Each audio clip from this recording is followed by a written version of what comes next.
Good evening and welcome to another installment of the New York Minute Sports Show. The walking wounded Yankees win another one in the land of the deep dish. It's New York Minute Sports. It's New York Sports for New York Nuts. Don't forget to like. Don't forget to subscribe. Let's go! It's New York Minute Sports. Well, there you have it, folks. Welcome to another installment of the New York Minute Sports Show. Don't forget to like, don't forget to subscribe, and don't forget to visit the New York Nuts merch store. That's the beautiful blue link underneath the video, and that's where you can get the new Timothy t-shirt. Seattle's got Jimothy, New York's got Timothy.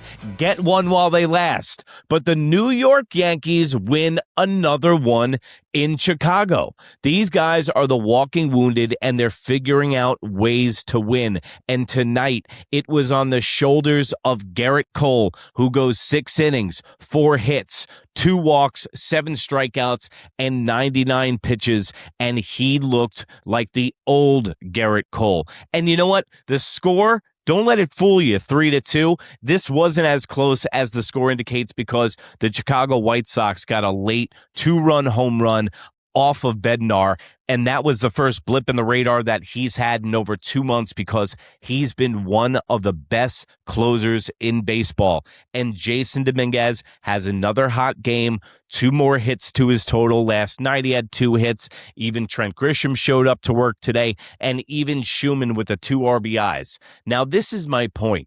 You see how the New York Yankees are winning now?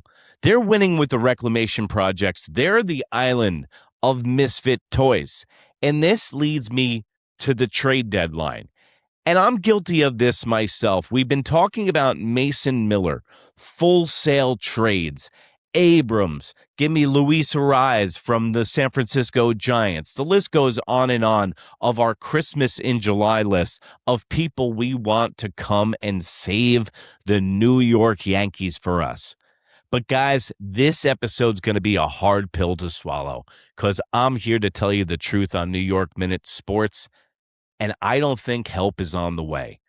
And my main question to you is, are you willing to add to a team that was poorly constructed in the first place?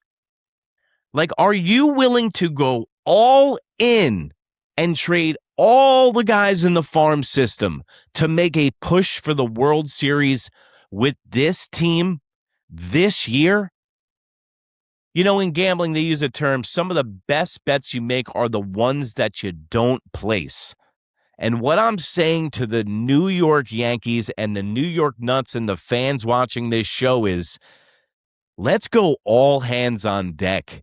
And the Yankees in the house are going to have to get the job done this year. Should the Yankees go out and get Jeffers? Absolutely. But I am talking about small moves, adding a right-handed bat for the outfield. Now, it drives us nuts when we hear Brian Cashman saying that guys like Aaron Judge are going to be theoretically trade deadline acquisitions. But you know what? We don't know if Aaron Judge is coming back, guys. We don't know when and if Giancarlo Stanton is coming back. Cody Bellinger is going to be out for 4 to 6 weeks. That's in the middle of September. And I noticed that Cody Bellinger is infamous for starting off this season slow. So how is he going to be coming back from a hamstring injury? Is he going to be fully repaired? So why add to a team when help might not be on the way from inside the house? Now, the one thing you can rest assured on is that the New York Yankees have pitching. And that's exactly what you need to win in the playoffs. You need offense during the regular season to carry you over the 162 marathon. But when it gets down to crunch time and it gets to playoff time, it's pitching, pitching, pitching. What I am scared about is the fact that the New York Yankees are going to spend all their draft capital for Mason Miller, and we might not score enough runs to get to him. Another question to you guys is, let me know in the comments below. Are you willing to give up Lombard Jr. for Mason Miller? Because that's what it's going to take. Now, You're going to go, Uncle Eric, what are you talking about? Listen, you were saying you don't trust anybody in the farm system. That's true. I'm sticking to that. Positional players that are developed by this team. We heard that Anthony Volpe was a baseball savant, guys. We didn't give up Anthony Volpe and Miguel Andujar for Garrett Cole off the Pittsburgh Pirates, okay? I've seen it before. Anyone named Oswaldo for the past decade has not panned out for the New York Yankees, so don't fault me for saying I don't trust the positional players coming out of here, and we should move these guys. But the point being is that look at the rest of the American League and look at the rest of baseball, and let's be real with ourselves for a second here. The New York Yankees are going to have to get past the Boston Red Sox and the Tampa Bay Rays. You can beat both teams with 3 or 4 runs and good pitching. So why are the New York Yankees going to add overkill to their bullpen with Mason Miller and empty out the cabinet on our prospects for a guy that we might not even see? What good is a Corvette on cinder blocks in your garage if you can't get to him? Do I want Mason Miller? Absolutely. Do I want an infield of Abrams and Luis Arraez? Absolutely. But now with the injury to Cody Bellinger, we need Jason Dominguez to play. We need Spencer Jones to play. And guess what?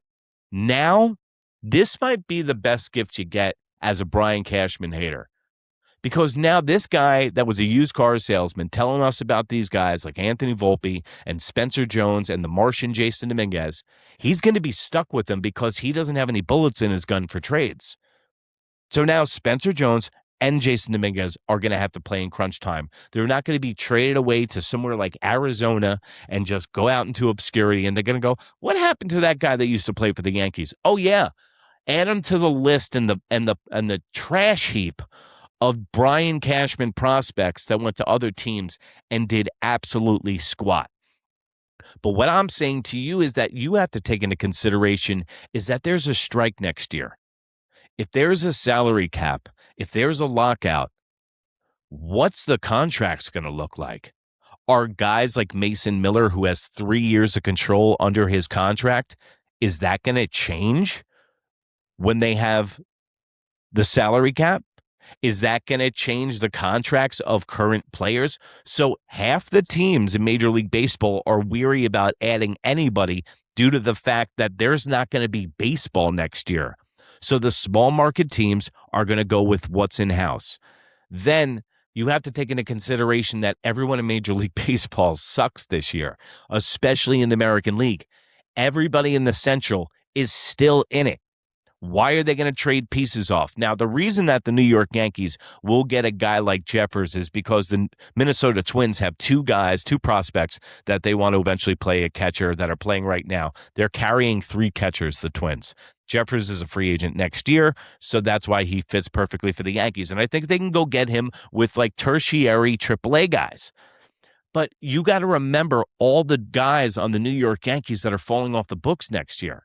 You got Jazz Chisholm, Trent Grisham, half of the bullpen is falling off. So there's going to be a lot of, even if there is a salary cap, there's going to be a lot of money to go around. And then when baseball comes back after the strikeout, after the lockout, knock on wood, hopefully it doesn't happen, that's when you assemble the Death Star and you go for it. Not to mention, with the team that we have right now, and you add all the guys on my dream list, on my Christmas list, you add them all to the list, does that team beat the Dodgers? I don't think so. This is kind of another thing. Let's go with the boys in the house, because if we're going to add all this nonsense just to get past the American League into the World Series, just to get there to get a participation trophy, I'm not willing to risk all the youth, because those are some good arms that we're going to move. The pitchers that are going to be in this deal, like LaGrange and Elmer Rodriguez Cruz, and even Clark Schmidt's now name is being brought up because of Cody Bellinger's injury, this all has a domino effect to the New York Yankees. So I think the Yankees can make minor moves, wait for the guys to come back. I know this is not what you want to hear, but you know what? Maybe this pressure is going to make the Yankees into a diamond, man. Maybe these guys have their back so fully against the wall now, where only Ben Rice is left to bail these guys out. And they know that they can't rely on Paul Goldschmidt because he's going to need days off. So maybe these guys like Spencer Jones and Jason Dominguez, maybe it's on them now. They're going to have to produce for the next month. It's going to be very interesting trade deadline, and the Dodgers are talking about acquiring Tarek Skubal. So if that happens, what's the point of adding all these people to your team? You know what I'm saying? And I know this isn't the episode that you want to hear, but this is the truth. And the New York Yankees, Brian Cashman better get really, really smart. I'm still willing to move guys like Austin Wells, Jazz Chisholm. The Pittsburgh Pirates are looking at Duval. But the important thing is that the New York Yankees are still winning. They're 61-46. And I got to admit, maybe I'm having a soft night. Maybe I just heard Boomer on WFAN today, being a Met fan, talking about how much he wishes he was a New York Yankee fan. And I know this is not what you want to hear, but this is the episode. This is the theme of the episode, not what you want to hear tonight. But Boomer Esiason was saying, I revel in the fact that the New York Yankees win every single year. And I revel in the fact that they're in the playoffs every single year. Yeah, they don't win the World Series, but they're in it every year. The Mets can't make back-to-back playoffs if their life depended on it with a $350 million payroll. So what I'm saying is it's a little bit of a reality check tonight. These guys have been the walking wounded all year long. The injuries have literally almost made me crack watching the New York Yankees. But I think that these guys, I think that they've changed their approach. They're playing small ball now. They're manufacturing runs. And look, the Yankees pitching is good enough where they can win games 3-2 on the road. And that's what you got to take solace in tonight, is that the New York Yankees now have won 2 in a row. And it's all it's going to take to get to the World Series for the New York Yankees this year is they're going to have to get past Tampa Bay and the Boston Red Sox. And that's going to take 4 runs and good pitching. So I don't think they need to go overkill and completely jeopardize their future pitching-wise and Lombard Jr. Because I know that you guys love Lombard Jr. I'm not on high as you are. This guy's different. I hear all this stuff. I heard the same thing about Anthony Volpe. And prospects in baseball, they don't pan out like the NFL, NHL, and NBA. It's a crapshoot, and you're going to start hearing that out of Brian Cashman's mouth when the playoffs come. Guys, just get into the playoffs. If we get healthy, we get a healthy. Let's say this. Best scenario possible. The New York Yankees add Jeffers. They add a couple arms to the bullpen, maybe a mediocre mid-level guy in the outfield. They do wind up getting Cody Bellinger, Giancarlo Stanton, and Aaron Judge back. They're the best team in the American League. Hands down. And they're going to the World Series. So it's a waiting game. They're going to have to tread water, but they're still only 2 games out of first place. So the New York Yankees, it's not like they're 10 games below 500. They're doing well with the hand that they're dealt, and this pitching is going to have to hold them up. So knock on wood and go over to Instagram at New York Minute Sports. That's NEWYRKMIN. Also, have you become a New York Nut yet? For $1.99 a month, you get twice the show for half the dough. We got the Mondays membership show, and I'm going to be going live as the season progresses on there. And remember, you can go over to the New York Nuts merch store. That's the beautiful blue link underneath the video where you can go over and get your Timothy shirt. It's not Jimothy. This is the New York version. It's Timothy. And remember, if you can't be good, be bad, baby. Good night, Canada. Bye. And where's the record button? There it is. Bye.